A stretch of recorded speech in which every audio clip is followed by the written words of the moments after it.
Welcome to the Self-Control Show, a podcast for men. If you get defensive, shut down, or find yourself going 0 to 100, you're in the right place.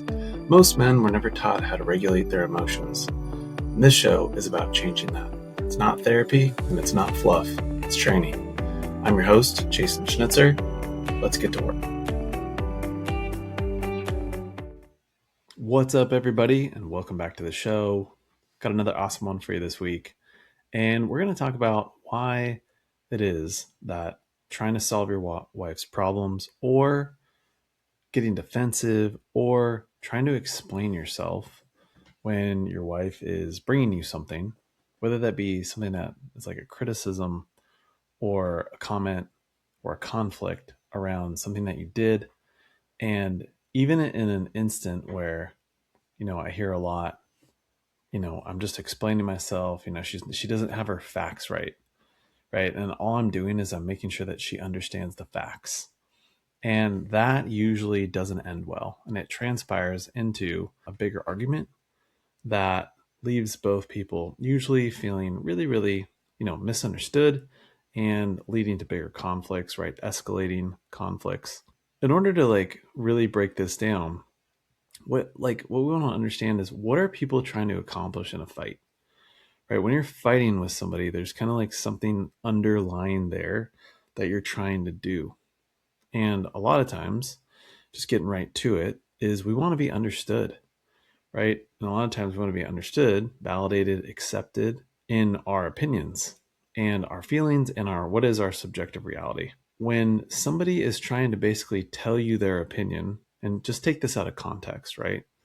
Because a lot of times what happens is we come into these discussions, conflicts, trying to fight fire with fire, or trying to fight criticism with facts, right? If our wife is saying something to us like about what we did or didn't do, what we try to come back with are the facts. A lot of times I'll hear like, hey, what's really triggering is when she shares and she's not getting the facts right.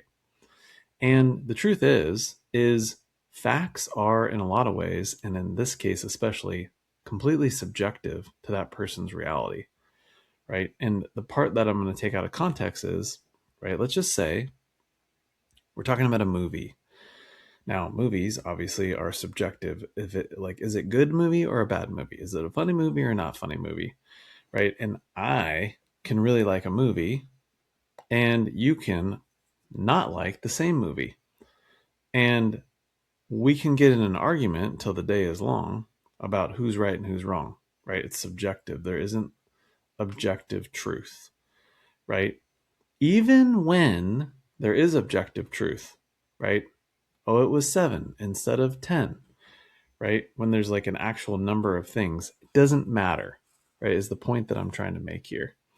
Because what you're trying to achieve in that moment and those hard moments isn't to argue the facts, right? You're just there to remembering conflicts basically boil down to somebody trying to be understood because they're upset about something. And most people need one of two things, right? They either need to be understood first, problem solve second, or they need problem solving first and then understanding second, right? And in most of these scenarios and dynamics where this is playing out in a negative way, guess which one your wife probably is.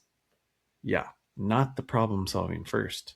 Otherwise, what you're doing with, defending your position, trying to fix the problem, giving solutions would be working, right?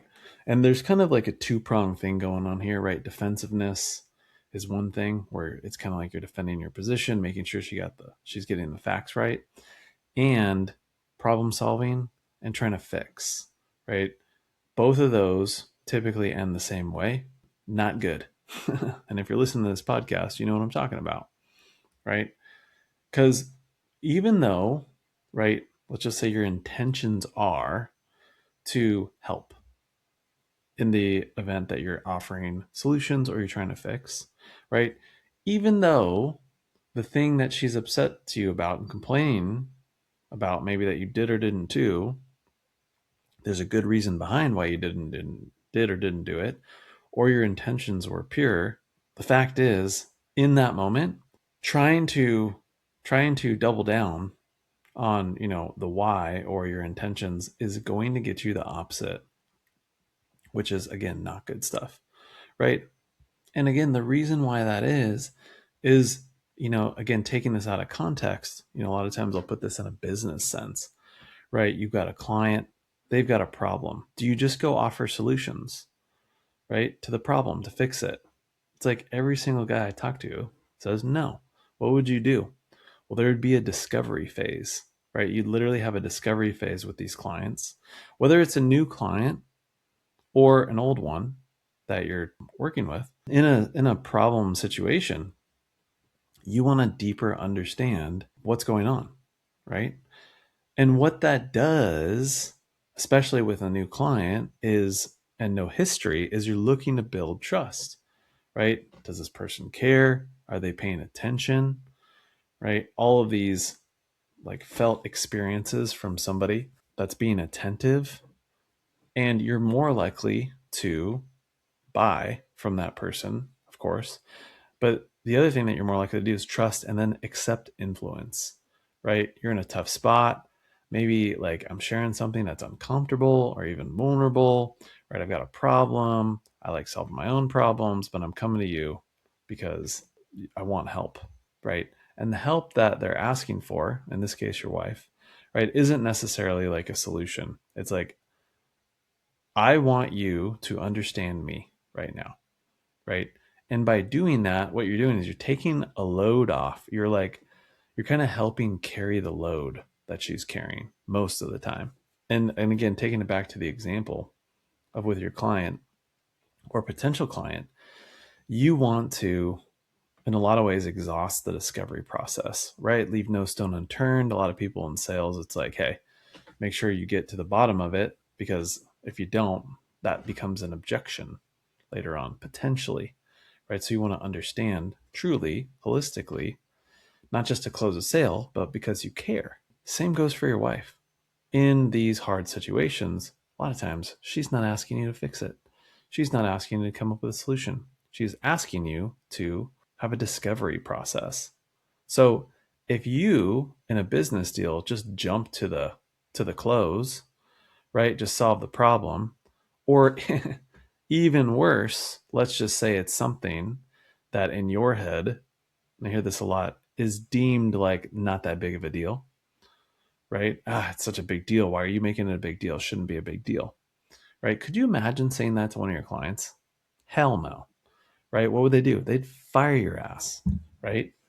But yet we do that to our wives constantly, right? Could be something about the kids, could be something about going on with them at school, right? Could be something about like, how she's feeling, how she was treated by your family. I mean, you name it. It could be everything in between, right? And having that response in the moment of like, is it really that big of a deal?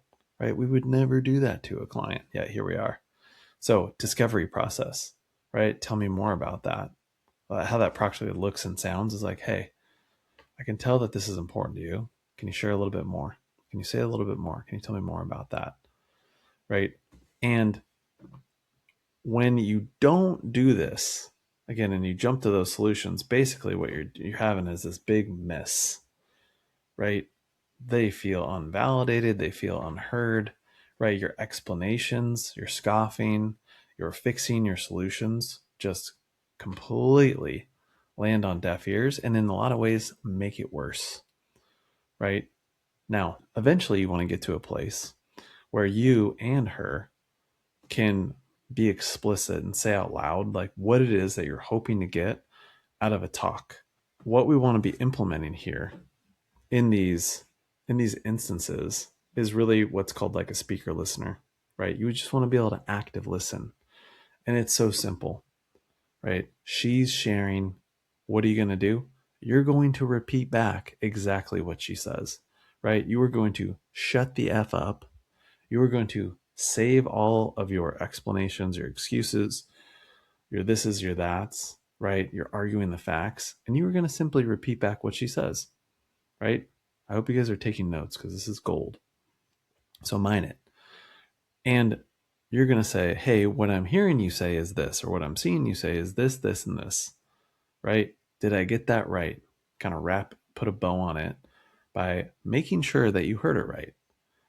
And she's going to say yes or no, right? And if no, maybe she elaborates on what it is that, she's talking about. And then from there, you're going to empathize, right? Oh, well, yeah, that makes sense, right? If this happened and then you felt this way, well, of course you'd feel that way. And even if it's really hard to hear, which by the way, you can say, it's like, ow, that was really hard for me to hear you say. If it's something like directly about you or related to you, you can follow it up with, and I'm glad that you shared, right? Because ultimately, what we're trying to do in resolving conflict is actually turn that into more connection. Because what most of you don't know is possible on the other side of conflict can actually be a deeper connection, right? And the thing right now that I'm seeing everywhere is like all these women, right? All these wives are feeling so unsafe, not physically so much, right? But emotionally unsafe. And what that tells me is they don't feel like they can express without their husbands getting defensive, shutting down, being reactive, right? Being defensive, arguing back and forth. And there's this closing off that happens there, right? Closing off of her heart, closing off of her feelings, right? It's like she has to prepare what she's going to say and say it in a certain way and then bring it up in a certain time, right? So she doesn't piss you off. That is probably the number one reason for the failure of a relationship, right? The data is clear. Women initiate, I don't know what it is, like 70 or 80% of all divorces, right? And I truly believe this is at the core. It gets to a point where it's like enough is enough and I just can't fucking take it anymore.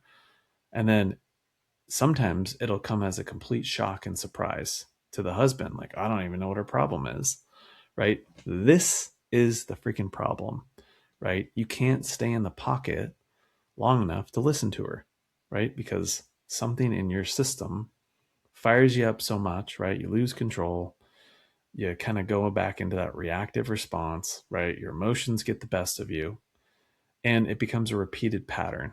Over time, basically what you're showing her and teaching her is that like her feelings aren't safe with you, right? And that's where that feeling is like, just feel unsafe. Like I can't share what's really going on for me, right? Now, when you learn this shit, right, and you learn why it is that you're getting reactive, you learn to regulate your emotions so you can stay in the pocket, have conflict, have a hard conversation.